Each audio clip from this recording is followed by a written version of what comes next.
Guys, welcome to your Tuesday masterclass. I hope you guys are ready for one of the most important conversations that you're going to be a part of. The market right now is going to move for those who know how to have the right conversations, right? For those of us who are physically going to move the market, right? The days of just taking a listing and hoping that it sells is not here anymore, right? And so we have to make sure that we're being diligent in all aspects of our business. Mainly, I think you guys have been. How many of you guys have been on the Breakfast Club where we've been talking about creating a sense of urgency and forecasting and creating situations for people and letting them sit in those situations to see how they're going to react, right? To make sure that they have a best case scenario, a worst case scenario, but more importantly, the data to back it up, right? Because all of these things that we do on the phone every day have got to be backed up with reality, right? We've got to make it real for people.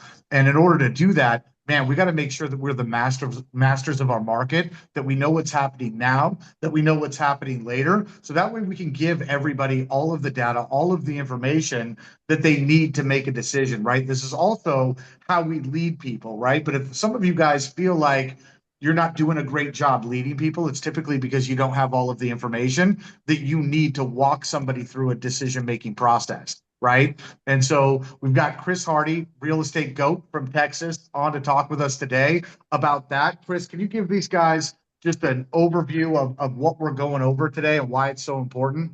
Yeah, of course. I think from just talking to so many agents every day, Cooley and Michelle, we kind of get that there's a lot of people that may be okay at certain aspects of the real estate process, but they're not getting the reward at the end, which is all the paychecks, because there's aspects of this process that is demanding a certain level of competence and understanding of the market. And just think about this, everybody. I'm even gonna have a Dylan's gonna share a screen in a moment. I'm gonna read through all of this, but I want you to think about your business for a moment. I want you to think about the key aspects of this. You have your lead generation.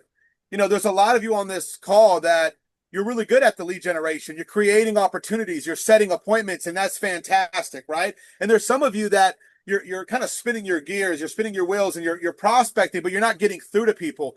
And I would dare to say a lot of that is the lack of understanding about the current market and what it's going to be like over the next several years. And then you have the next part of the conveyor belt, which goes from lead generation to like, okay, I'm doing like a pre-appointment process until I meet with this seller. And there's a lot of communication that needs to be done so that those appointments actually solidify themselves and they actually come into fruition, and you can kind of have that presentation.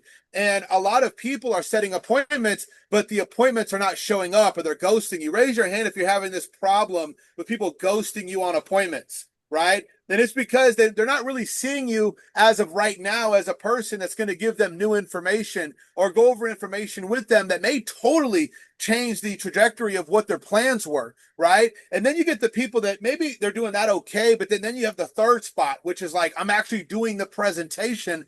And if you're going on presentations, but they're not signing listing agreements with you at the right price, not at some price that is super unrealistic, at the correct price, and you're having a problem with this, it comes right back to your understanding of the market. The more you understand the market, the better you can translate the market, the more you can ask the questions that are really going to get people to see, is this plan, is this route that I'm currently on the best for my family and I? And then you have the person who may be good at those first one, two, three pillars of this process, but then you're like, and this is a problem for a lot of even my people right now, where it's like you have 8 listings, 7 listings, 12 listings, but only 1 or 2 under contract. Who in here has a good amount of listings, but they need more of their listings to go under contract? Raise your hand. And that's going to come down to like, how competent are you with the market still? And what are you doing about this on a weekly basis with your clients? When the market's going up, you don't have to do a weekly listing appointment with your clients, but I'm telling you, across the country right now, your clients deserve a new listing presentation each and every single week. Does that mean that you're going through the same exact questions, the 30-minute, rundown? Maybe not. but it means that that CMA portion of that presentation needs to rectify itself consistently because there's new properties hitting the market. For example, we're selling one of our properties, and thank God we're under contract, and we got a really great price on it, and we're super happy. But since we came on the market, there's been 3, 4 new active listings. They're better than ours. They're bigger than ours, and they're cheaper than ours. It's like things are constantly happening. If we were to go on now, we may have to adjust our price by $15,000, $20,000 less. And I'm glad we put it on at the right time. I'm glad we were looking at what was active and you know what was going to be taking place. So, you know, these are fundamental aspects of your business. And if you're not seeing like yourself closing 3, 4, 5+ deals a month, I'm telling you, you don't understand the market the way you need to. I'm going to go through this slideshow with you. I'll be able to answer questions for you. But what I want you guys to understand is that, and I'll repeat it in a minute, there's really 3 components of you being very successful in this current market. And the first thing is going to be you know, how strong are the goals that you have? Like how strong really is your drive?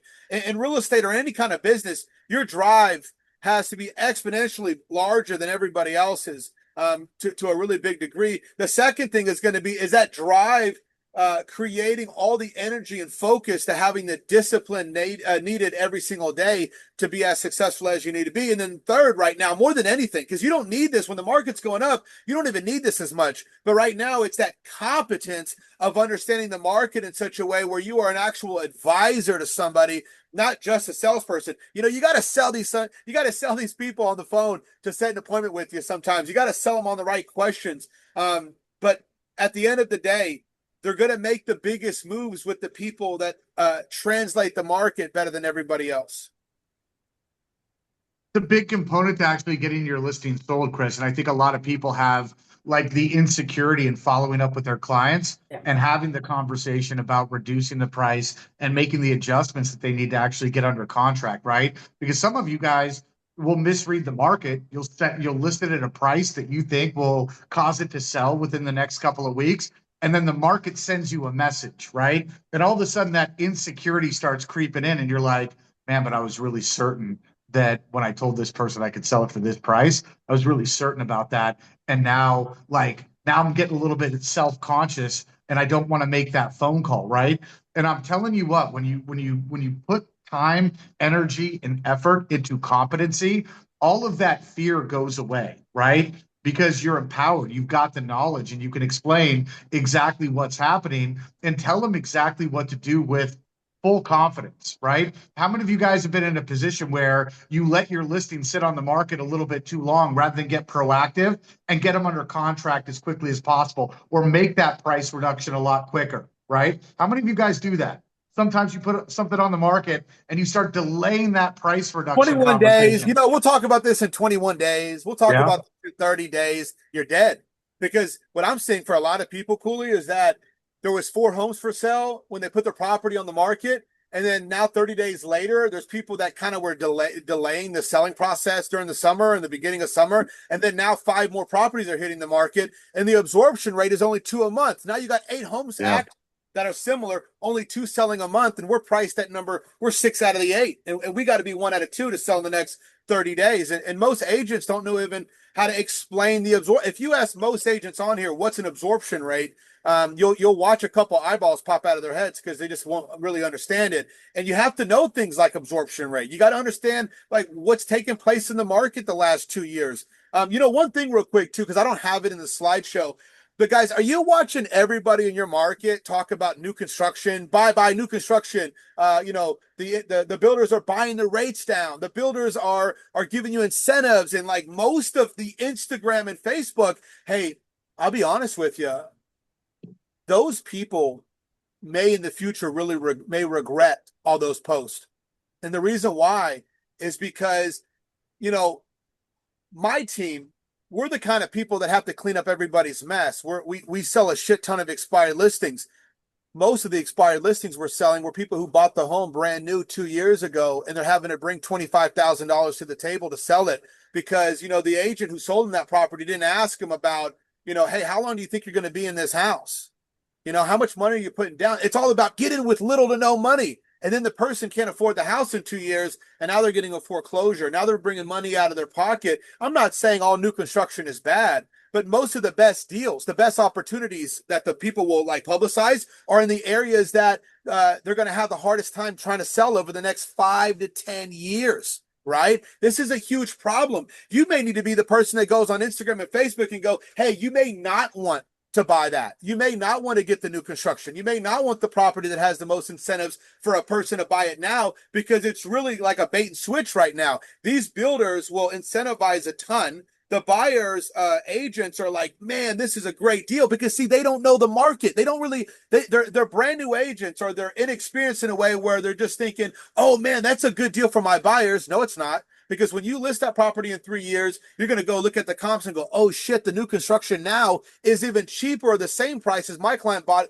their home for 3 years ago. And my people have no money in the bank and they have no equity, because the first 5 years of you paying your mortgage, guys, if you don't pay any extra on that mortgage, you're going to be upside down, guaranteed, unless you put 20% down, right? And so, the market is not, you don't need to just understand the market now. You need to understand what the market's going to be like in 2, 5, 10 years. And there's a really good chance, and we're going to go into the slide right now, but there's a really good chance that 80+% of people's home won't be worth more 5 years from now. And most people that you talk to on the phone, maybe they try to sell their house, they try to get a certain price, but they didn't really get any showings and they weren't getting a lot of offers. So they're like, man, we wanted 400, but we weren't even getting offers at that. We really wanted 425, and maybe we'd have to drop it to 375 to get traction and get offers. And then they're thinking if they wait 12, 24 months, they may be able to get the 400. They may be able to get the 425, but their home hasn't increased in value more than 5, 10 grand a year the last 1 or 2 years. And so there's a big chance that they're going to do all that waiting for absolutely nothing, Note right now, Chris, not to interrupt you. Note right now, guys, I want you to think about everybody in your pipelines right now who told you that they want to wait a year, wait 24 months, wait over the course of the next 3 years, right? And I want you guys to be taking notes on this, especially you, Corey, because I see you talking right now. You shouldn't be, you should be dialed in. I don't even think he's listening, guys. I don't even think he's got us plugged in, but we'll deal with him. Blair, punt him off. But I want you guys to think about how many people you've had those conversations with.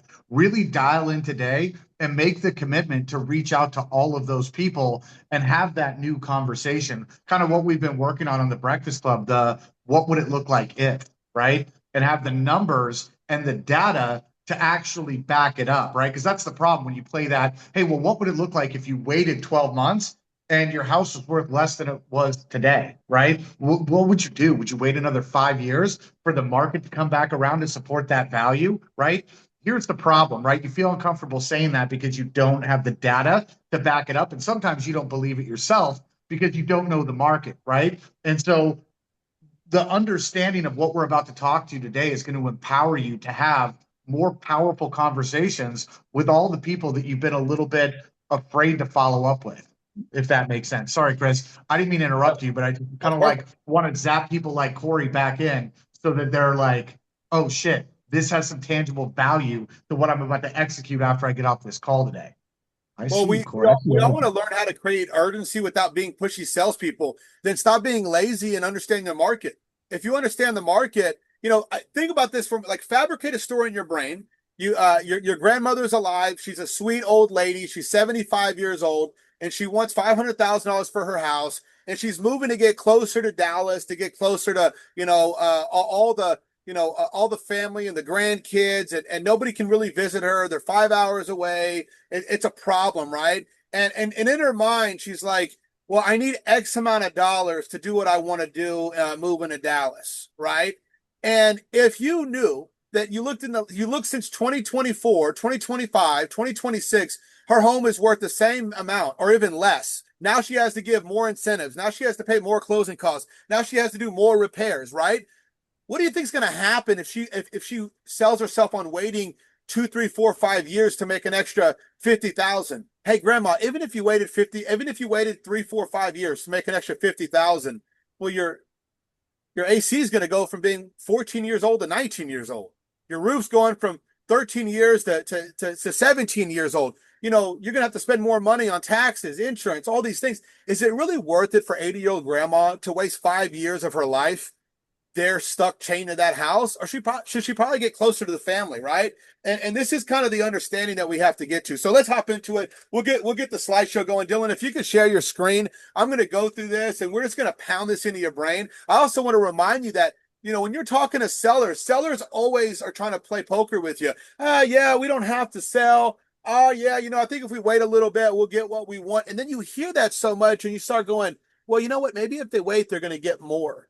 Well, there's a really good chance that in most cases they're going to get about the same, if not less. And in a world where, let's say, their home increases in value $100,000 in 5 years, which it's not, but let's say it did because it's a $800,000, $1 million home, so the percentage is not so astonishing. Is that person going to be moving into a crappy area afterwards, or do you think they're going to try to stay in a good area, an area that also appreciated? So is it really worth the $50,000, $80,000, $100,000 trade-off for the next 5 years just to have to pick up the tab on the next house, right? So anyways, let's get on to this thing. So, master the market. Let's stay on the first one real quick. Master the market, master the sale, how market knowledge is going to turn into appointments, listings, and closings. And I'm trying to keep this down to 30 minutes on this segment. So let's go to the next one, Dylan. So understand the market. Like, this is the sequence of this, right? You really have to make sure you're understanding the market. One quick tip on this, if you're like, how can I understand the market more? And let's say you're lead generating, but you're not like setting a ton of appointments. Take the strongest leads and conversations you have every day. 1, 2, 3 of those. And run comps on that property. You will start running numbers and you will start understanding why I have these closing lines that are not really just closing lines. It's the reality that I look at the market and I get a sense of urgency myself. And what I mean by that is this. Let's say I was a prospect right now and I talked to somebody and I didn't set the appointment, right? And I did a little bit of diving and I realized, hey, this person's home is worth $500,000 right now, most likely. It was worth about the same a year ago, worth about the same the year before, worth about the same the year before that, right? I don't know about you guys, but like, it would make me just want to call those people back. I'd go, Shelly, it's Chris. We spoke a few hours ago. I honestly just can't get your property out of my head. I went ahead and pulled up your address. I started digging into the data for the last, 30, 45 minutes. And one of the things I noticed is that in the last 2, 3, 4 years, your property really hasn't increased in value. And what we're seeing is that there's less buyers in the marketplace and there's more inventory. And you were talking about possibly waiting 12, 24 months to maybe get a little bit more for the home. Shelly, how would you feel if you just chain yourself to this property for the next 2, 3, 4, 5 years for little to no reward? Would you have rather just been in Dallas with the family, or would you rather be chained to this property? Rather get going. Yeah. And hey, Shelly, most of the people that I'm speaking to, they kind of have this plan in order. But, is it really the best plan if they really don't have the best information? What I would want to do is go over what the information is that I'm going over with my clients. It's getting them to really change the entire trajectory of what their plans were to get them what they want today. Would you rather get what you want 5 years from now and waste all that time, or would you rather have it today?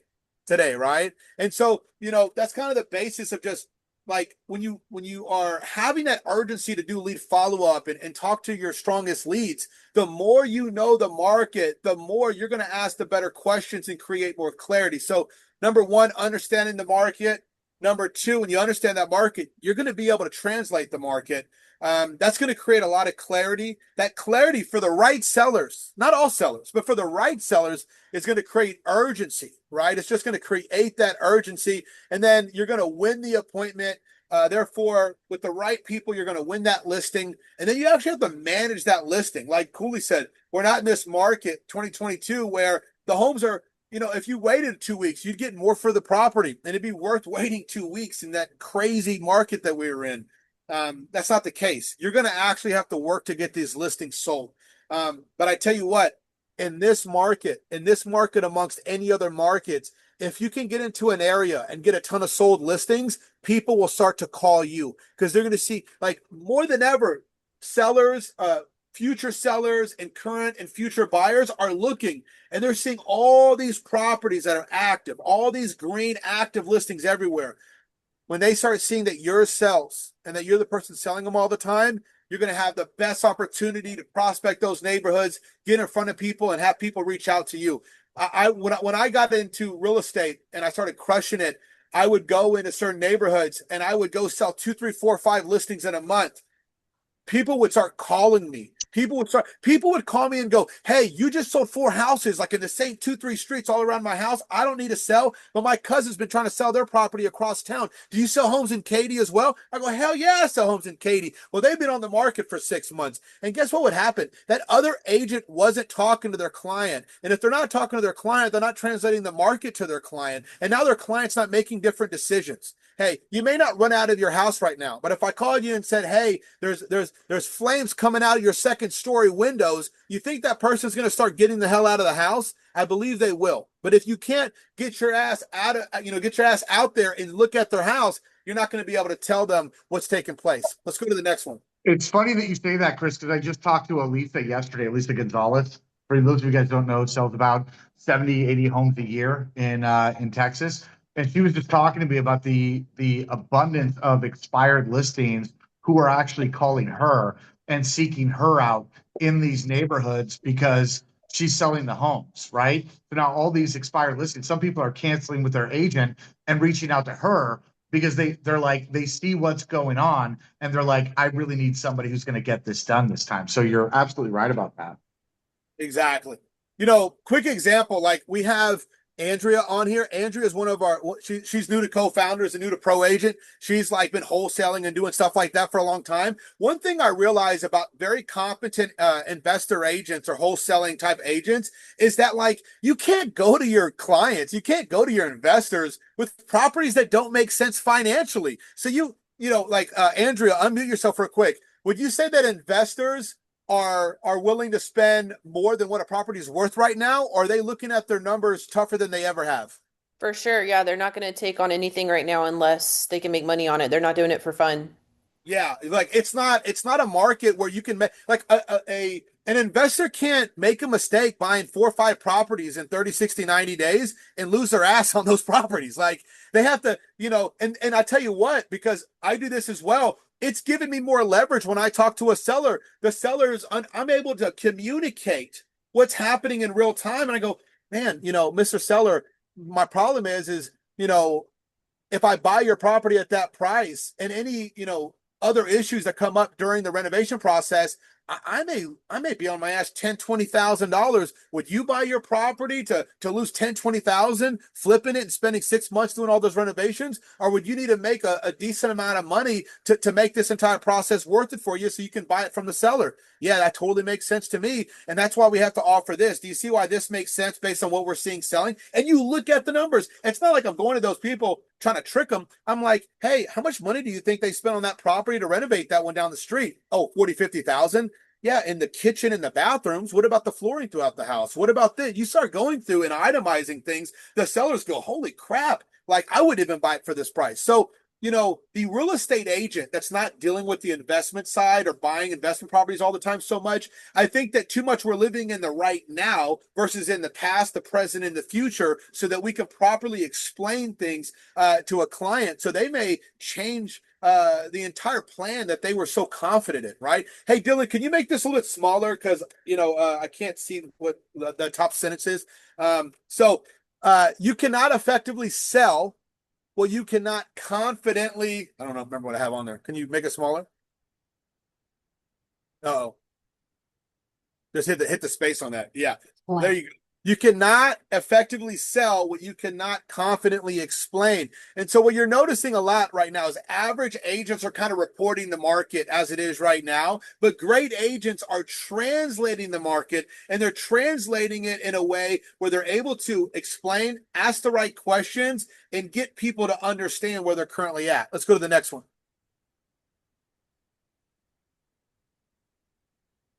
So, I used to be like indifferent on hearing like real estate advisor, because I just like the idea of us being salespeople. I'm just kind of crazy like that. When people go, "I don't want a salesperson," I want them to go, "Damn it, I want a salesperson like Chris." You know what I mean? That's kind of my mindset. But in reality, what you should look at when you are turning opportunities.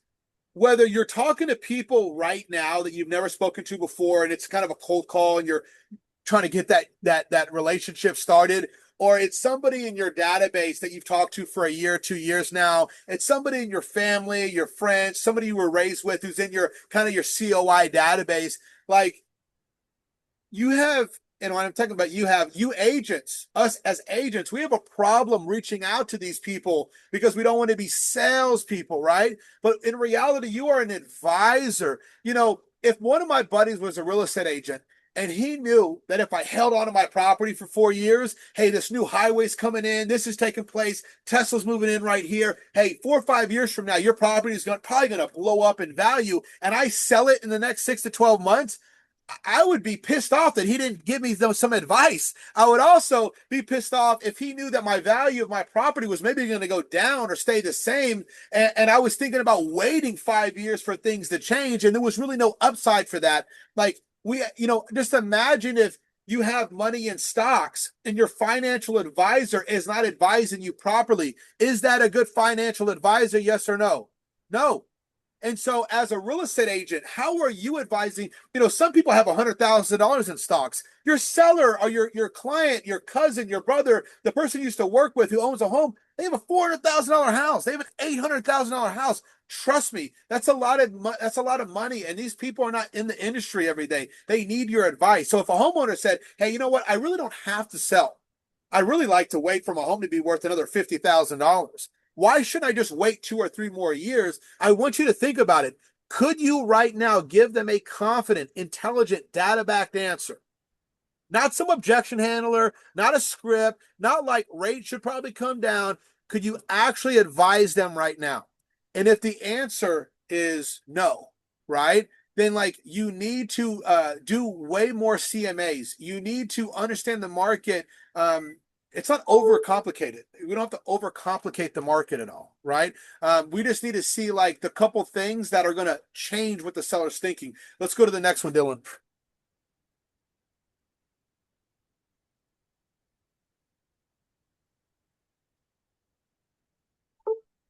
Sorry, I got a thing beeping over here. So what do we really need to know here?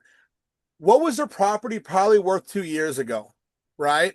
So let's say I'm talking to a client, a prospect, I'm getting ready for things. What was their property probably worth 2 years ago? What is it worth today? What direction is their specific market moving towards? What is inventory doing? What are buyers doing? What could waiting realistically accomplish for them? Okay, these are things that you need to know. You probably should write those down. Screenshot it, do something with it. Go to the next one, Dylan. Selling is not telling. You probably heard me say this a ton if you've been around me at all. Selling is asking questions. Selling is asking better questions. You cannot ask great questions about a market that you don't understand, okay? You cannot ask great questions about a market that you don't understand, right? You can go to the next one. That's fine. So master the market. Most agents know that the market, they know the market on a surface level. Inventory's up, rates are high, homes are taking longer to sell, buyers have more leverage. That is not market mastery, okay? Next. So market mastery means that you can answer, what is this house worth? What is it worth now? What is the market trending for this specific home, this specific neighborhood? What is the realistic upside of waiting? What are the risks and costs of actually waiting, right? Because you have to think about that. You got to go, okay, well, you know what? I'm meeting with the seller at 123 Apricot, right? The property's worth about 400,000. It, is in a neighborhood that is, let's say, increasing in value 1% year over year the last 3-4 years. So what is the realistic upside of them waiting? If the trends continue another 2 years, 3 years, where they think their home is going to be worth another $50,000, they will quickly assume, oh, maybe we'll wait next year. We'll get that 450. We'll get that 450 in a year, right? Well, Mr. Seller, are you aware of the level of appreciation that your home is increasing by the last 2, 3, 4 years, and where we're seeing it trending in the future? No, not really, is what most of them are probably going to say, right? And so have you really weighed out the true risk and cost of waiting if it wasn't going to increase that 50,000? Because right now, based on everything happening in your neighborhood, we see an increase in value of about 1% a year. And that's actually a positive, a big positive in most areas right now to even get 1% of appreciation. Well, on a $400,000 house, that's $4,000 a year. Is it really worth waiting in this property, being chained to it, really, for the next 4 years for your home to be worth just another $16,000? And your guys, you're living in a property. When was your home built? Oh, it's 2005. How's the AC going right now? How's the roof? How are if somebody was going to buy your home, how would they compare it to the new builds that are in the area that have maybe more modernized features and benefits cosmetically? Right? Would you probably have to renovate a little bit to even compete with those people, right? And so it starts creating more questions, and those questions are going to do something. They're going to create doubt in their plan. And I'm not trying to create doubt in their plan to be some like evil person. If they already knew the right plan, that you wouldn't have to have this conversation. I was just in the gym talking to a guy, and it was so funny. He's not in real estate. He goes, yeah, the thing right now is if you wait a year, or even if your home increased in value $50,000 in the next 5 years, the home you buy is going to increase in value by that much as well, right? They get it, but sometimes the agent doesn't even get it. Let's go to the next one, Dylan. So, it's kind of like a challenge, like a 30 CMA challenge. You should probably do more CMAs than this over a 90 days. But I'm talking about, you should be you should be getting prepared for at least like 10 appointments a month, even if you only go on 3 or 4 of them, right? So, run 30 serious CMAs over the next 90 days, but don't just comp today. Go backwards a little bit. Look at the last 6 months. And if you do this correctly, you're going to start seeing the market instead of merely hearing about it, right? So what you're going to see is you're going to go, you know what? Like I was looking at, let's say you're following up to that appointment or you're at that appointment. People may have thought their home was worth a lot different or a different price 2 years ago, 3 years ago. But when they start seeing that their property really is not worth that much more than what it was, and that competition may actually get more serious over the next 2-3 years, there may actually be more inventory. Inventory has not been going down. It's been going up consecutively since 2022, 2023. And in real estate, especially a market like this, it's pretty clear to say that we may see this for the next 5 years, 6 years, 7 years. And I think what COVID taught a lot of us, at least I know it did for me, it taught us that like life, isn't guaranteed to last forever. You're living on earth is not infinite. And what people care more about than anything, even than money, is like, how is my life? Like, am I enjoying life? The alcohol industry is down like billions and trillions of dollars in the last couple of years. People are more focused on health than at any other time. I see more people walk in neighborhoods, more people at the gyms, more people focusing on what they're putting in their bodies, microplastics, all that. We all are, aren't we, to a certain degree, right? And so when you think about that being on everybody's brain, hey, like 5 years, guys, like, my son, my wife and son and we spent the last 2 weeks on an amazing vacation. And, man, we're just sitting there going, holy crap, our kid was born 2019. He's about to be 7 years old. Like that went by so freaking fast. It's crazy. You're like, what could you do in 7 years? You could do so much. And there's going to be a lot of people that keep kicking the can down the road because they're being stubborn about a price.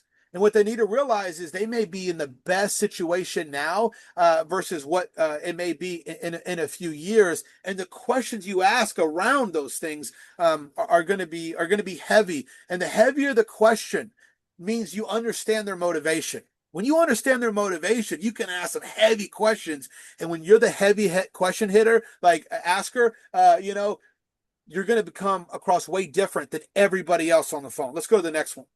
Chris, I was just going to add something real quick just on that challenge that you brought up to like emphasize this. When you think about why most aren't confident, right? Most aren't confident at the pricing and or how to deal with the seller and or when the listings are sitting right now.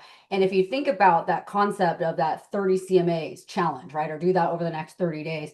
it's to me a big piece of this is most people aren't doing the volume to understand the market at that level and or to get Sure. really good at it. Same thing, if someone only went on 5 listing appointments a year, you're not doing enough reps to ever even get good at it, right? Whereas someone selling 10 listings a year, they're doing a lot of CMAs. They understand the market. They're looking at the market. They're on constant appointments. Therefore, they're able to master it. And I just want to kind of slow down and emphasize that on that slide, DP, if you go backwards. When you think about this, right? Because you kind of just highlighted this challenge, move on. Why something like that is so important to get good. Think about what we do on the Breakfast Club. Why are our agents able to get that strong at the appointment setting conversation? Because they're not doing that once a week. They're not doing that once in a while. It is because they are working on it every single day to understand the conversation to that extent. And it's the same thing with understanding the market. You are studying it. And in essence, when you think about us as real estate agents, this is our job, period, is to be a master of the market. Most people out there, and I pretty much guarantee you almost everyone, they are not studying the market at this extent. Would you guys agree with that? No So I doubt. just slow down and emphasize this, the difference of like I'm just out there and I'm just showing what's happening. I'm informing people of what's happening versus I actually understand the markets because you study it. That should be our job. And so when I look at this challenge, I think of how important that is and how different the understanding and the competency and the confidence would be for everyone on here if they just over the next 30 days studied their market at this length and in this depth. Your lead follow-up, you'd go, oh, this is why you do lead follow-up. You go, oh, this is how you follow with people because you find new information. Imagine you're a doctor, you have a client that has some kind of an issue, and it's something that you're constantly studying. Would you hold the new information and not update your patient? Or would you want to inform them about the new advantage of maybe making a different decision, a different medicine, a different whatever the case is? You'd want to let them know as quickly as possible because you want them to live a better life. A lot of these people, especially expireds, I'm telling you, they were trying to sell for a reason. They don't want to be in that house. And if they actually knew that the property was not going to be worth that much more 5 years from now, they'd probably, hey, you know what? I'd rather be in Florida. I'd rather be closer to family. I'd rather just take that new job. I wanted to take that job and in that place, and we love that the idea of that lifestyle living over there. But man, I need 75 more thousand from my house. That's great. But if that 75,000 never comes, would you have rather just been there the whole time anyway and figured it out? Or would you rather be chained to this property? I probably would have just rather figured it out, right? And so, when I say run 30 serious CMAs, this is because you're actually setting, 30 solid appointments a month, over a 90-day period, hopefully pre-qualified. If you're having if you have not done 30 CMAs in the last 3 months, that's a problem. And this is why you're probably having some issues. And so because of that, even the people that we have a lot of different kind of agents on here. If you're new at this and you're like, I can barely keep anybody on the phone for more than 30 seconds. Okay, hey, the person that's on the phone for 30 seconds with you and everybody else hung up, do a CMA on their property today at some point. Okay, you know what? You had 5 really good conversations, 3 really good conversations. You just couldn't set the appointment. Start, as far in order of who was the most motivated based on the conversation, run a small CMA on those and just get some information. You will uncover information that will have you running back to them. Right now, when I say, hey, follow up with all your people, a lot of people are just like, well, what do I say? Like, what are we talking about? So good. Yeah. What are we talking about? And I love that so much. That gives you the reason, the ammunition, right, to want to go back and call those people. But you need to be getting the reps in, just like you're saying, Chris. If you don't have those 10 appointments that you're going on you need to put yourself in different scenarios like that. Who are the people you couldn't convert? Do the CMA on those and watch what happens with what you're going to have to be able to want to call them back. Exactly. And then you get to say and I love And this it's practice, studying the market regardless. like little words, like little things. Like, guys, have you noticed I've said chained to that property? Does anybody want to be chained to anything? You know what I mean? Like in reality, there's only a couple things you want to be chained to. And I Just my guarantee wife. just your wife, right? And as soon as you say, she's like, don't look at me today. You know what I mean? It'll be like, but so when anybody says they have to be chained to something, or you know what, Michelle, I did a deep dive looking at what all the comparable properties, the actives, the pendings, the sales, all this stuff for you and your specific property in your neighborhood. And after doing it, I would hate to not call you, and in 12 months you're kicking me in the shin because I didn't call you back and tell you about all this new information I just found that I really think we need to go over so we can make sure that the plan you have is the right plan for you and your family. And so why don't we do this? Why don't we go ahead and set an appointment to go over this information? And if that information creates a new plan, we can create a plan regarding, selling your property. If it doesn't change a thing for you, then you guys can stay put. But what's going to happen is a lot of people are going to change those plans. Let's go to the next one, Dylan. So for every property, you got to study these things. What is that listing worth today? What was it worth 2 to 3 years ago? What has inventory done? Has it gone down or has it gone up, right? This is why also when you're talking to sellers, it's just asking good A and B questions. If I go, Michelle, if there's less buyers in the marketplace, is there more buyers in fall and winter or in the summer? Right? And let's say she goes, of course, in the summertime, right? And so let's say we're on the market here, fall and summer, and there's more listings and less buyers. Is that going to bring price up or is that going to bring prices down? It's probably going to bring it down, right? And so if we had a window of the next 30 days where people are still buying properties at a high level, do you think you're going to get a better terms, a better price, and a better contract on your listing now or in 4 months? Probably now, right? What would make more sense? For you to do something now or do something later? Probably do something now, right? You're just asking some A and B, like it's stupid, silly. It's not a silly question, but it's such a simple question that if they answer it the opposite of how you want them to answer it, they're almost like dequalifying themselves, and you don't have to worry about that person. The person that goes, okay, yeah, like if inventory is going up and there's less buyers, I'm probably going to get less money for my property. Well, do you want more money or less money? Would you want to sell in a longer time frame or a shorter time frame? Would you rather have to deal with like long distances of no showings and just waiting, or would you rather do with more showings and less time that gives you a number that you're able to work with to get you to where you want to be? And then that's selling. That's just asking the question. Well, even through this process, Chris, I mean, people end up having to volunteer more information that you didn't know because you were putting them in that position where that thing that they were holding back from telling you, that problem that they've got, because they've got to follow the logic train with you. If they're going to say something illogical, they've got to follow it up with, so here's what's really going on. You know what I mean? And that's typically your key that unlocks everything, the solution. And guys, when you're talking to because this works for this also works for buyers. I could do this for buyers as well, like why they should be buying because of what we're talking about, right? Now, for expireds, we all know that a lot of expireds, because even like an expired, a lot of properties don't become expired, not because of the agent, but because the seller has enough competence themselves to understand that the price isn't moving a property, and they'll go, hey, I think we need to drop the price. And the agent's like, thank God they said that before I could ask them, right? And then they drop the price and they sell the property. All agents are hoping that takes place, right? But a lot of times when you deal with like expireds and terminated, you're dealing with these people, and you've heard me give this example a lot, where they go, well, I want to sell my Volkswagen Passat for $80,000 because the car that I want to buy is $80,000. Well, guess what? Your Passat's worth $12,500. You know what I mean? And what we're talking about, but people don't see that. Houses are a little bit more complicated, right? But if you ask a seller, hey, I understand that you guys want 400,000 because at 400,000 you're going to walk away with 200,000, and 200,000 is what you want to put down on the next property. In reality, if you guys were trying to sell your Ford F-150 that was worth 30,000, can you sell it for more than what it's worth just to get you what you want to purchase? And they're going to go, no, I can't do that. And I think the real question that I get to with most of my sellers, Mr. Seller, is 200,000 exactly like what you have to get where you want to be?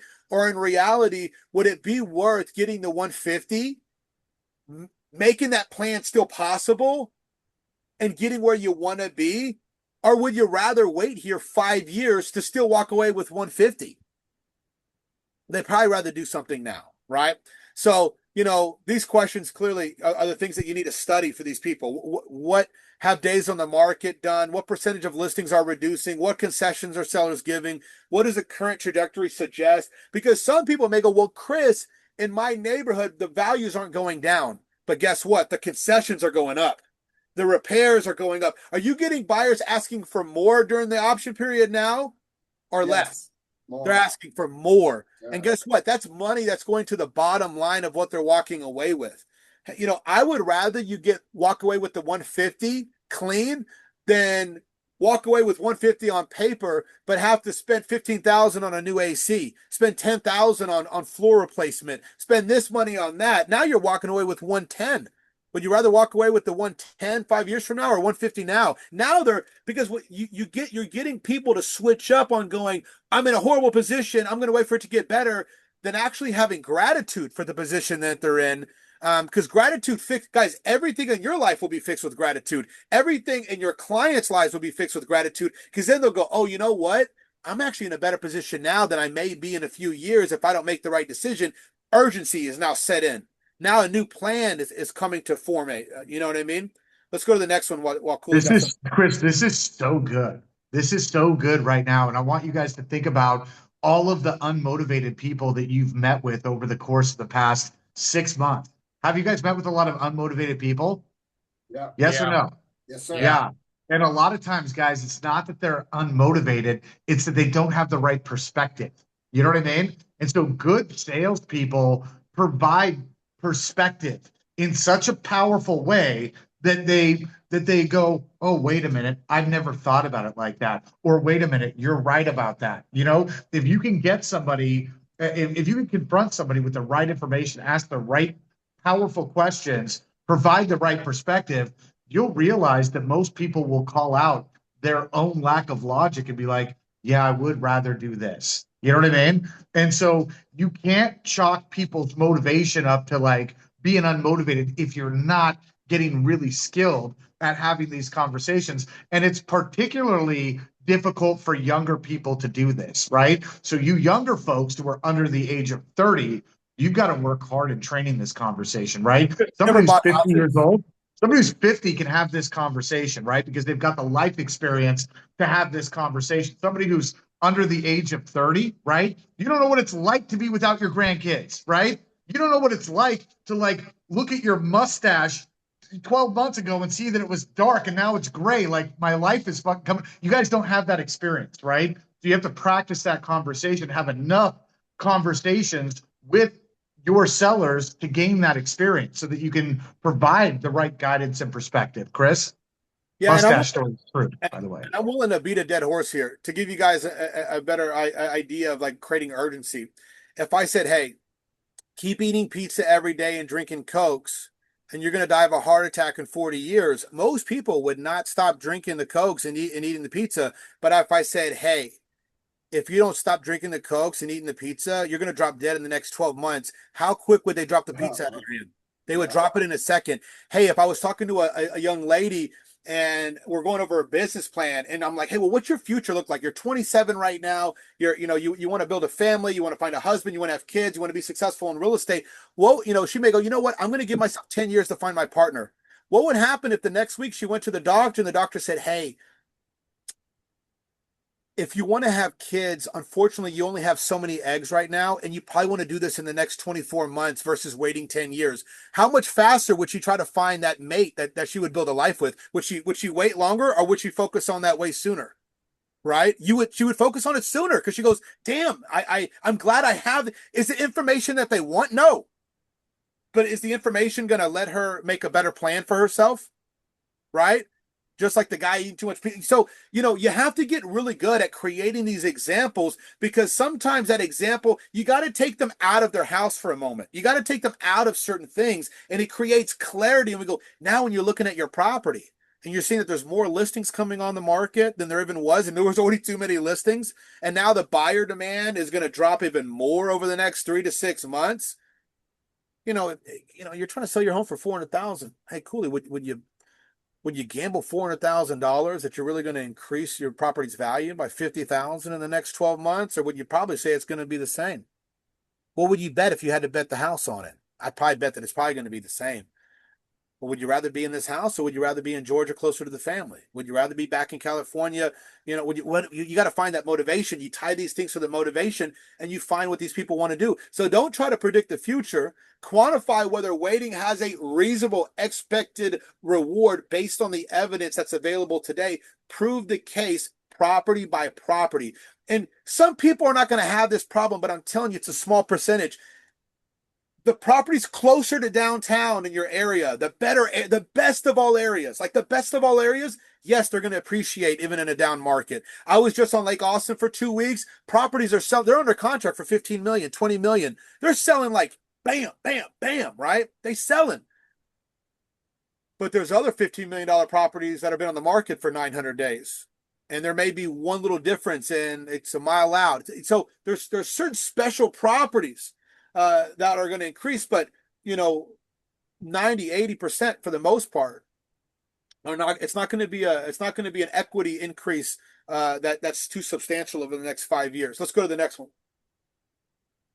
So one thing I ask people all the time: what is your standard for a client? What is the perfect client that you're looking for right now? Like, who do you want 80% or more of your clients to look like? Well, you probably want people who have equity or money in the bank to fix the problem. That's what you want amongst like, we already know they're motivated. If they have information that makes sense for them to do something now, they will do it, right? Does this person have equity, or do they have the money to get out of the problem that they have, right? And so you got to think about, when I'm speaking to a lot of the agents, I go, well, your 7 clients you have right now, your 10 clients right now, how much of them are your, like, that they fall within the perfect client, standards that you have? And a lot of times they don't, because the people that they're working with are not in the position to do what they need to do, right? And that's an unfortunate thing. They go, oh, well, we can't drop the price anymore. My client has no money. And they're upside down 10,000, and there's homes selling for even cheaper than what we're at right now that are better. Ouch. You need to go find better sellers. You need to be on this crazy lead generation. I got to find the people with the equity. But right now, there's really 3 kind of sellers. The realistic seller prices correctly, adjusts, sells in a reasonable period. Dude, for a lot of sellers right now, the market's really not bad. If they understand what the reality is, and they price it correctly, homes are selling, baby. I'm telling you, we got a lot of homes that are selling in the first few days on the market. But then you get number 2, the overpriced seller. This is a lot of who's on the market right now. And I'm telling you, we talked about this a couple months ago. Being 5% off on price right now, you were 5% off 3 years ago, 4 years ago, 5 years ago. A week later, 2 weeks later, you'll get that price. A month later, you'll get that price. Now, being 5% off on price may keep your seller on the market for 6 months and not get any kind of sell take place, right? And so you get this overpriced seller they're sitting, they reduce too slow, they have to negotiate too much, they're chasing the market. And then you're getting number 3. This is who you want right now, right? You're looking to uncover this seller when you're lead generating, right? The person who has equity, they can sell, but they really kind of want another 25K. They want another 50K. They may want another 75K. They believe like waiting a year, 2 years, 3 years is going to solve it. It's not. And even if it did, even if they got that extra 25, 50K, the good chance that the property that they want to buy is also, if they happen to be in that market where they're increasing in value, well, they're also probably going to be buying in a market that's increasing in value. So it's probably not going to be worth the trade-off, right? And so you're looking for these people who are like waiting. And earlier, Cooley and I said something. Some agents are going to be able to explain things over the phone that really is eye-opening to a prospect. And that person goes, damn, I never thought about it like that. Nobody ever explained this to me like that. I got to talk to my husband or my wife about this, because if that's the case and this is what's happening, I need to see that information. I want to make sure we're not here for no reason, right? Well, the person who is in a position that is like trying to they're trying to find business, but they're not able to articulate things in the best way. You need to go meet with these people. So if you've set appointments with people who just wanted, like, they wanted 25K more than what you thought, they wanted 50 more thousand what you thought, maybe even 75, depending on the price, maybe even 100,000. Set an appointment with them. Go sit down with them in person. Print out all the papers. Look at all the papers with each other. Look at all the facts. Ask them questions. What do you think about this? Then how about this? What about this? What's going on with that? You might find somebody who owes 400,000 on their home. They wanted to sell for 800, but now they get it. They're going to have to be at 700. And you know what? They have money. It's not worth waiting 5 years. 7 years, even if it did increase 100,000. They would rather be somewhere else and enjoy their life doing what they want to do.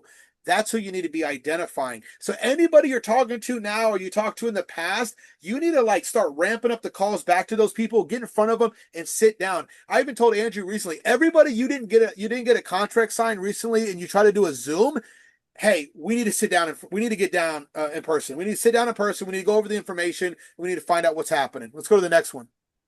A lot of people, Chris, are canceling listing appointments because the seller's overpriced, right? They're like, oh, well, this person's unrealistic. For me, man, I always bank on the fact that I've got the power of perspective, right? And especially if you don't have a listing appointment that day, go on that listing appointment, right? Do your due diligence, invest in the conversation, and go out there and get the practice in, right? And you'll find that the better you get at the conversation, the more realistic people become. No doubt about it. And Dylan, all you have to do is like go to has and like hit enter, and then it'll just make it 2 lines instead of 1 line. There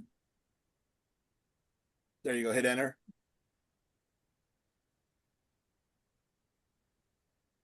Anyway, waiting is not a strategy until somebody has done the math. So the waiting seller is one of the biggest opportunities in this market, right?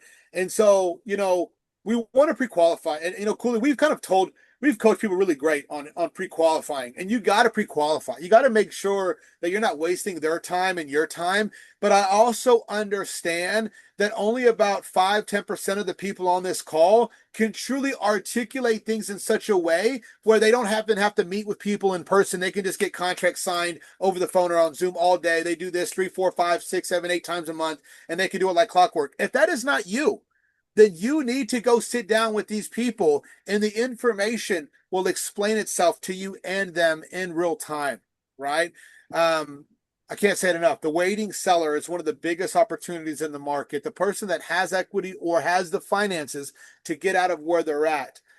Soon as they realize that waiting is probably not an advantage to them, unless they just whatever, then like they're going to be making a move with the person who explains that properly. Let's go to the next one. I love that line. Write that down, right? Waiting is not a strategy unless somebody's done the math. I love that. Write that down, champ.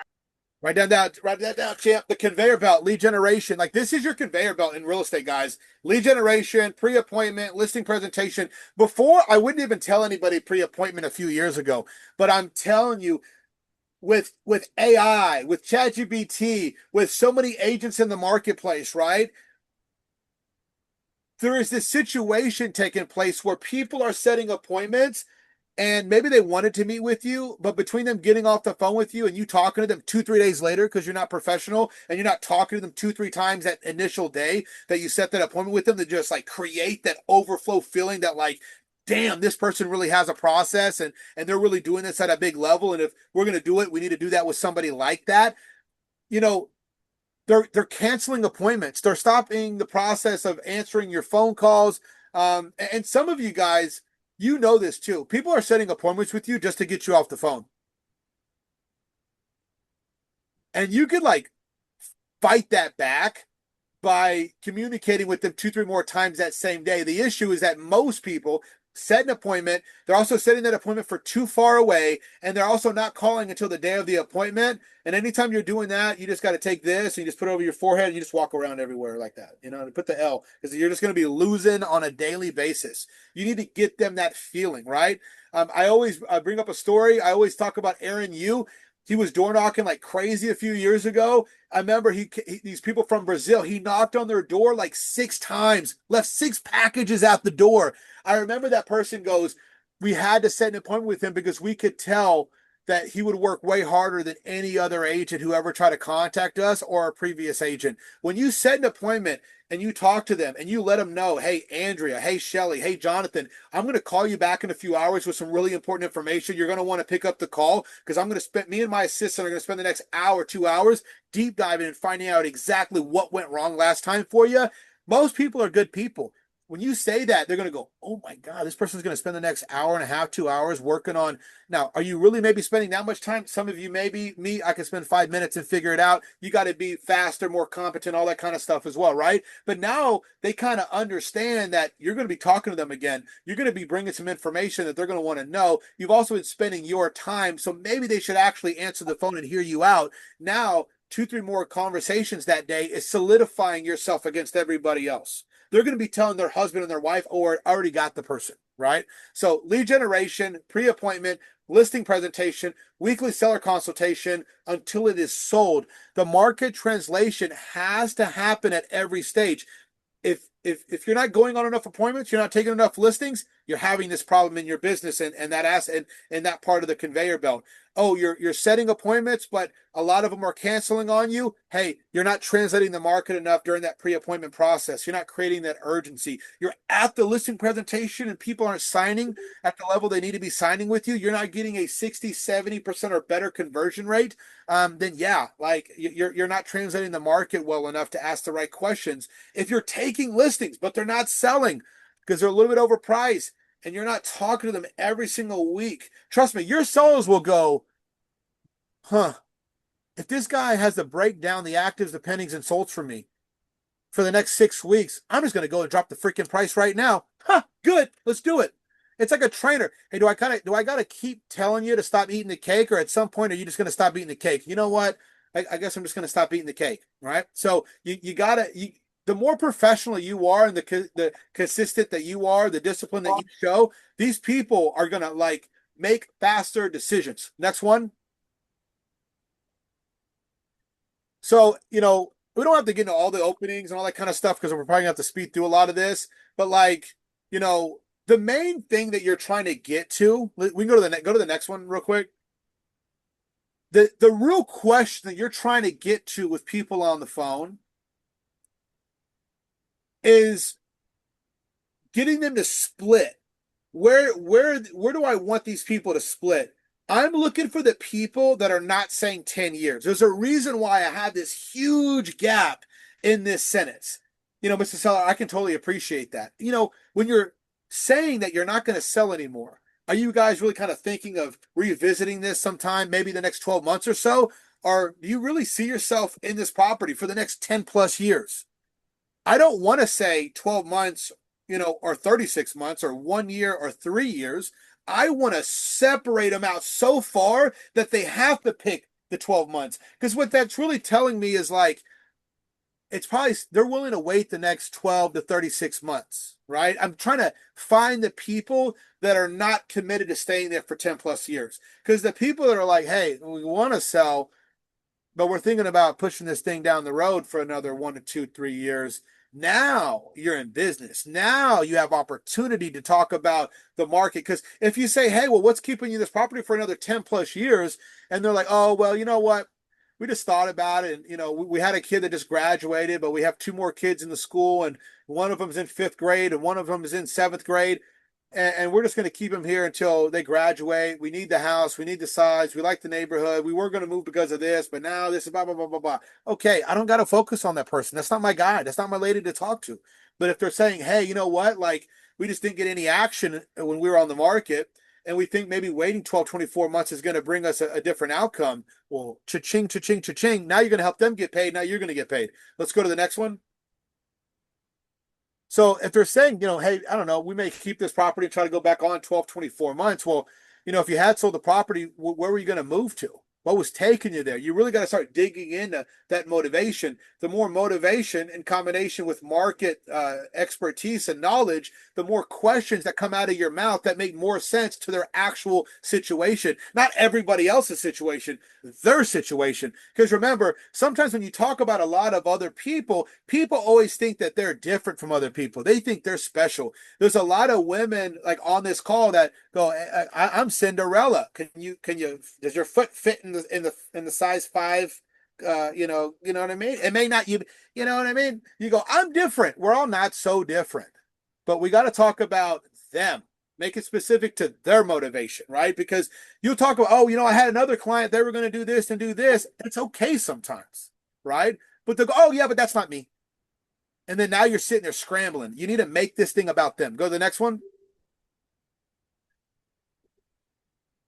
So we're trying to identify the expectation here. So is the reason for waiting primarily that you couldn't get the price you wanted this time around? And you're thinking the property may be worth more in the future, another year, another 2 years, stuff like that, right? That makes sense, right? So go to the next one. John, if we knew your house was going to be worth roughly the same amount, 3 years from now as it is today, would you still want to spend those 3 years here? Or would you rather spend those next 3 years in Florida with the family like you were planning on, right? Because that's the real question we got to get to. And even if it was, right? Like, even if hey, would it be worth staying in this property? Straight up question. Jonathan, would you stay in this property for another 3 years? If you guys can only sell the home for $10,000 more than what you wanted to today, would it be worth all that waiting? No. Probably not, right? Let's go to the next one. We're going to speed through these things because I probably put too much info. But you I could tell by everybody's eyes, I'm beating the understanding of what you guys got to get clear on here. This understanding of like getting the market down and getting the questions down. You can keep going. What if it was worth 25 more thousand? What if it was worth 40 more thousand 5 years from now? Would 40,000 be enough to delay what you really want for the next 5 years? Right? Is that really worth it? Put their desired future against, write this down, guys. Put their desired future against the potential financial benefit of waiting. You're stacking these things up against each other here. You know what I mean? Go to the next one. Condition versus expectation versus motivation. Guys, what's a condition? Because some people get them confused. A condition is like, I can't move until my daughter finishes school. When does she finish school? 5 years from now. And so there's nothing that would happen or take place to get you guys to move. And they're like, you couldn't offer me a job that paid me 100 more thousand. I graduated from that high school. I want her to graduate from that high school. There's people like that, is there not? I understand that. So you got to make sure you're not dealing with conditions, because sometimes you guys are treating objections and stuff like a condition, and they're not. It's just they have a lack of information, right? Expectation. I think I'll get 75 more thousand next year or in 2 years, 3 years, right? But you got to get to their motivation. I want to be closer to the grandchildren. Well, how would you feel if you had this big expectation of maybe making an extra 75,000 on the house in a year, 2 years from now, for that to never take place, for you to get the same price, maybe even a lower price, and you wasted those 2-3 years away from the rest of the family? At the end of the day, what would you have rather done? I agree. That's exactly why people like you are working with people like me, right? It seems like your plan that you guys currently have is based on maybe not having all the right information. And it seems like if you were privy to what you need to understand about the market and the future of the market, it could change the course of the route you're taking. And it could be for the better based on what we're talking about, because I'd rather you be closer to the family and being able to experience all that versus waiting around for no real financial, gain, right? Go to the next thing. So your job is not to like manufacture motivation. Like, I'm not trying to get you to manufacture, create motivation for people. You need to get really good at asking questions so you can uncover the motivation. Then determine whether an inaccurate market expectation is really staying in its way, right? If waiting 3 years produced little to no meaningful financial advantage, would being 3 years closer to your family be more valuable than waiting, right? So if waiting 3 years produced little or no meaningful financial advantage, would being 3 years closer to your family be more valuable than waiting around? Of course it would. Let's go to the next thing. the daily lead gen scorecard. I really want you guys to get clear on this, because this is going to showcase like how good you're getting with this conversation. How many people today do I really kind of think I helped understand that waiting 12 to 24 to 36 months may actually have no meaningful financial reward? How many people learned something about the market from me? How many people realize their current plan deserves a deeper review? How many of those conversations became appointments? Okay. If these things are not going in this order, right? If people are not having some revelation with you on the phone, right? Then your ability to effectively communicate and translate the market is subpar, right? I'm a true believer, guys. I think everybody who's spending 40 hours a week trying to sell real estate should be selling 5 homes a month. I don't even think 5 homes a month is really that much. If you really think of how much time people spend and work, like, because this is what I mean. Like, I know Jonathan put his head up. He's like, oh crap, right? But like, Jonathan talks to 20, 30 people a day, right? 20, 30 people a day, Jonathan? How many people? Maybe let's say 20 people a day, right? Understanding the market, asking better questions about the market can make those same contacts 5 times more profitable. Because trust me, I get all the time. Do what? I get this pushback all the time. And you're in a market that's actually going down. Yes, his sir. his market's going down in most cases, right? Yes, it is. So, it should be the market where you're like running to the hilltop screaming, hey, like, holy shit, your home's going to be worth less than 6 months. Like, what information do you actually have right now, Mr. Seller, that's showing you and explaining clear as day that your home is going to actually increase substantially in value over the next 6 months? Because I'm telling you, Jonathan, I'm looking for that information all day long, and all I'm seeing is the opposite. And I'm telling you what, my clients that waited 3, 4, 5, 6 months to sell their property, do you think the CMAs that I'm doing for them and seeing what their home is worth now, do you think their home is worth more than it was 6 months ago when the conversation started, or is it less? Less. How do you think that's going to trend over the next 6 to 12 months? It's probably going to be more of that, right? And so are you guys okay losing more? Now, hey, if you could stay here for the next 10 years, stay here. Hey, stay here. And then they're going to, no. We can't stay here for 10 years. You can't stay here for 10 years? Okay. Well, how long can you stay here for no financial reward? And you know what I mean? Well, we can't stay any longer if there's not going to be any real upside to this, right? You're going to have people like moving their calendars up to meet with you because of the information, right? And so you got to be able to, like, every single day, do I have people, and you'll know this, right? Because you'll get people that go, hey, what you're saying is making a lot of sense. The problem is that I want 400,000 for the house, and you're right. There's homes in the neighborhood that are selling for 20, 30,000 less than what I'm for sale for. I was for sale for, and they're just as nice, or some of them are even nicer. But the problem I have is that I owe 385, and I don't have any money to come out of. I can't come out of pocket. That may not be the best client for you, and you're probably not going to work with that person, and that's okay.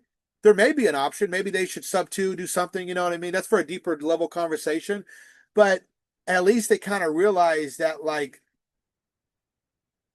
they're not going to get what they want right now instead of some false expectation. You know what I mean? Or you'll have people that you're talking to and they'll go, you know what? Nobody's really explained what the trend is going to be over the next few years the way you have. And I really just feel that, now after having this conversation, I really got to take another look at this, because we were thinking just maybe if we waited a little bit, things would get a little bit better. But, if the neighbor is actually trending this way, then ouch. You can also, guys, get better at this by, a lot of people don't like to circle prospect because they feel like you're trying to find a needle in a haystack. I'm telling you, it would help you explain the market in particular neighborhoods. If you said, hey, you know what? I'm going to call this neighborhood that has 800 homes in it. And before I call it, I'm going to do a real quick scan of what's taken place the last 6 months. What is different in the last 6 months versus 2, 3 years ago in this neighborhood? How are things trending as far as prices, concessions, days on the market? Now, when I call that neighborhood, am I going to be in a better position to get people to move now versus later because they thought waiting was going to be a better outcome? Of course you would. It'll help you on how you talk to expireds and terminated listings. It will help you how you talk to your database. Like, I'm beating this freaking dead horse down. But if you're not getting off this call today thinking about, I got to talk to everybody in my database. What I'm seeing happening right now is that a lot of people in my database are on the fence about buying a house. They should be buying right now. A lot of people in my database are on the fence about selling their property. They want to wait. If you actually respect these people and you actually want the best for them, you need to find out who's actually thinking about selling in the next 1 to 3 years, and who's wanting to stay in their home for 10 plus years. Everybody in your database that's like, hey, we're good for 10 years, don't worry about it. But if you talk to everybody in your database and you find who's actually planning to do something in the next 1 to 2, 3 years, I guarantee you're going to have a lot to talk to them about now. And the conversations are going to be deeper. They're going to be stronger. And these people are going to put their home for sale a lot sooner than what they had planned based on having that conversation with you. So stop thinking about being a salesperson. I don't want to be looked at like a salesperson. You need to be looked at as a financial advisor. Go cold call your own people that you know and start advising them properly by asking them the right questions. Let's go to the next one. Are we past? Oh, shit. We're at 218 on this. I guess Michelle and Cooley left. Guys, I'm sorry. I kept on going on this thing. How many more do we have? Do we have a lot? We're about halfway. Oh, yeah. We're done on this. Everybody who stayed on till now, thank you guys. Any questions about what I'm talking about? Like, I don't have to go through any more of this. We'll get out of this thing right now. But based on the conversation today, what are some thoughts that come to mind? What are some questions that would come about from it? Well, I love just getting aligned with the clients that you're working with. It goes back to that same saying that I might not take the listing, and that's okay. You're not going to always be aligned, and if they are not in a position where they absolutely have to sell or can sell, or they don't have the money to sell, then it's okay to move on. Yeah, no You doubt have to about it. confront them for their own good. You said what, Jonathan? You have to confront them for their own good. No doubt about it. No doubt about it. You got to be willing to be confrontational. Most people are not good at being salespeople because they lack that ability to be confrontational. Because when you're confrontational, it creates a reality where you can be rejected, or people may not like what you have to say. A lot of the conversations I have to have with the agents that work with me are not conversations that I want to have. They're not conversations that are going to be nice and sweet and full of fun. They're actually conversations that we have to have so that, over the next 90 days, we have better conversations because the outcome is better. And if you want that to be the case for your clients, then you're going to have to make sure that confrontation is really a big key element of what you're doing on a daily basis. And you have to do it, in a way that is respectful and sincere. And a lot of it's done by your tone. Your tonality is everything, right? That's why I say, like that example earlier, when I'm talking to them, Jonathan, I'm like, I had to call you back. I would hate in 6 to 12 months, you're kicking me in the shins because I didn't really ask you the proper questions now to put you in a better position sooner than later. Right. And that's just an example of that. Any questions on this?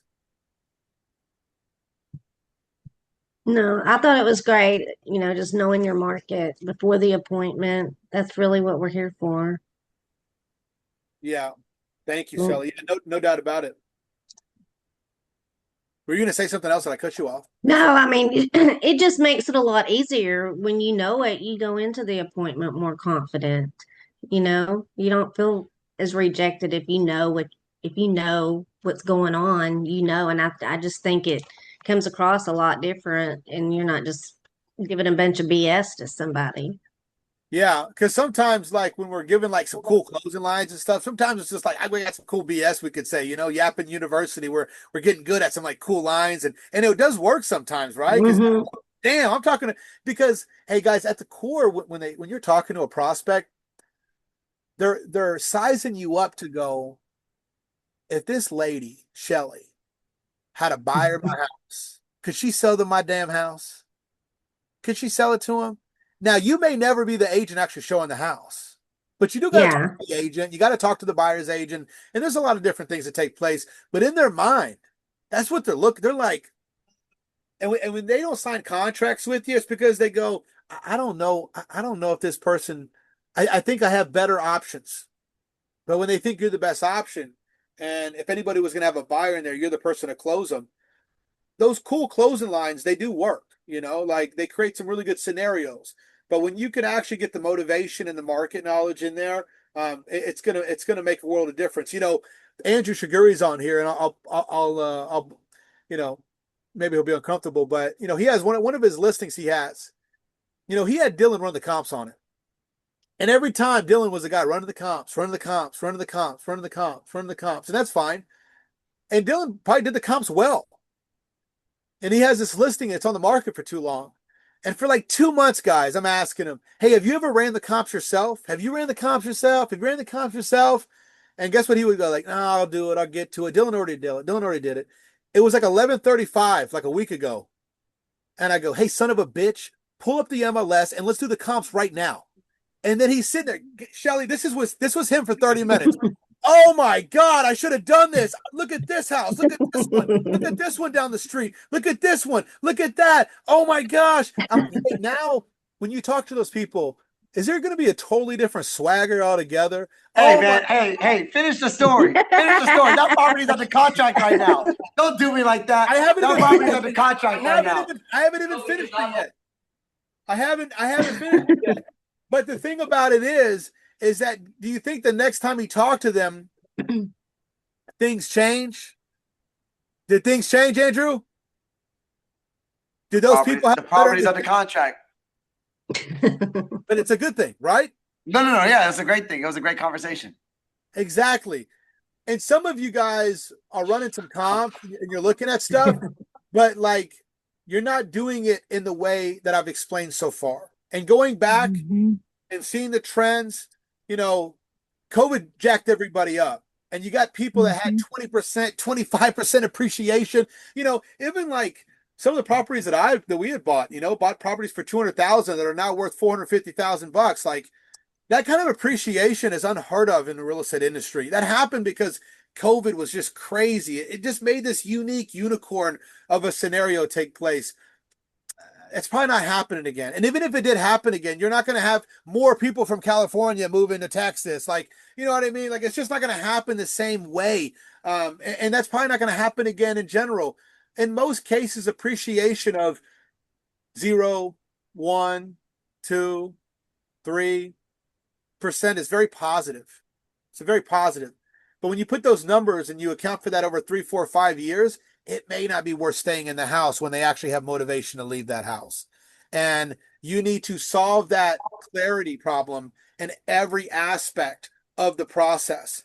And if you could do this on that entire conveyor belt that you have that you call your real estate business, you're going to see yourself identify more opportunities in the marketplace. You're going to see yourself find more appointments that actually stick to that appointment time. You're going to have more people sign at the listing presentation, and you're going to have more people that have a successful transition from being off the market to actually selling, during that process, and you're going to get those deals closed. Okay. Somebody said something about decreasing property values. Yeah. This is even more of a like that gives you even more to talk about, because that's kind of like what I was talking about with Jonathan. I'm looking at getting into some other markets outside of Houston. And one thing I notice is like Houston, there is a lot of properties that are going down in value, but there's a lot of properties that are selling for about the same amount. I go look in other parts of Texas and I go, oh crap, people bought this home for $600,000. They're active on the market 2 years later for $425,000. Ouch. Ouch. Like, do you think that's going to get better before it gets worse? Probably not. And if you care about what you're doing at a high level, it's almost like, when you guys watch what's the new thing? These data centers, you're seeing people like protest these data centers, right? You're like, oh my gosh, it's going to create like this. It's going to take away all of our water. It's going to take all of our energy. Also, it's going to be like cancer. Or it's going to be whatever the case may be. There's people that are like getting that message out. Newsflash, you're a real estate agent. Get the market, like the translation of the market, get it out. Like, get it out to everybody. This is your job amongst anything else, right? And so, anyways, have a great rest of your week. Focus on this every single day. Start running more CMAs. Get used to running more CMAs so you can see the market for what it really is. And if you have any questions, you need any help, reach out to me. Okay, Hey, Michelle. Chris, this was so good and so valuable. I know we went like almost a half hour over, so some people had to leave. We'll probably do more trainings on this, but I just want to say thank you for bringing the fire. Thank you, That was Chris. You did such a great so job. good. I hope you guys all took a ton away from that. So more to come, but we are way over, so we will cut. Have a great week, guys. We'll see you guys all next week. We have a big class that you're going to see us push out. Chris, thank you. Thank you. Thanks, guys. Thank you. Thanks, guys. So good. Thank you, Chris. Thank you.